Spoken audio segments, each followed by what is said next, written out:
In addition to the Phantom of the Opera entrance at my bar mitzvah, I also had other things that were very entertaining for our guests. One of them included having a couple of ball players come to my bar mitzvah. So I had a baseball player, Doc Gooden, who was a pitcher for the Yankees. He came and he greeted the guests. He had signed balls for everyone, and he was taller than everyone, all of our guests.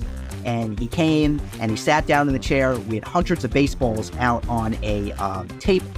And in addition to signing, we also had a blow-up pitching machine, a very big one that was blown up, and it had a speed contraption where you throw the ball at the pitching machine and it showed you how fast the ball was going. I remember when I was younger, I was a sidearm pitcher, which means that I kind of had like a little bit of a side aspect of throwing the baseball as opposed to like overhand, which I don't know if that was the healthiest thing as a little leaguer, but I don't know, it was just like my thing. I always threw sidearm.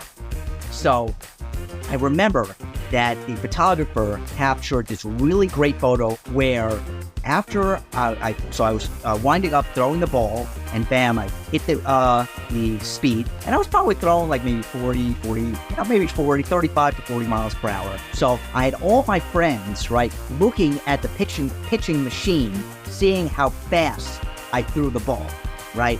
And I had Doc Gooden. He was not looking at the machine. He was looking at me. And that's a true baseball player.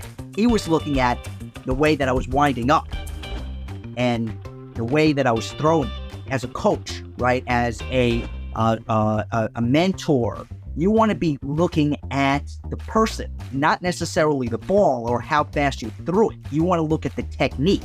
You want to look at the formation of how the ball was thrown. You need to walk before you run. So that's a life lesson. Life is not about a sprint, a little bit of a walk. In addition to Doc Gooden, I also had the famous Walt Clyde Frazier of the Knicks also there as well. And we had a basketball machine where we threw balls into the basketball hoop.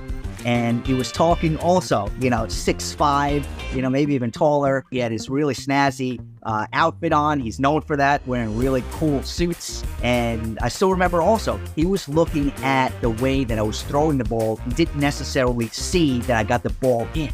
The little steps, the little things that matter. How did I throw the basketball? Where was I positioning my hands?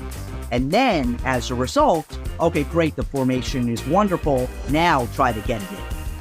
So it's interesting looking at two professional athletes, both having the same idea, looking at me and not looking at the machine, not looking at the basketball hoop, not looking at where the ball went. So that's a life lesson. You want to look at the small things in life and then eventually look at the bigger picture as a result of the small things.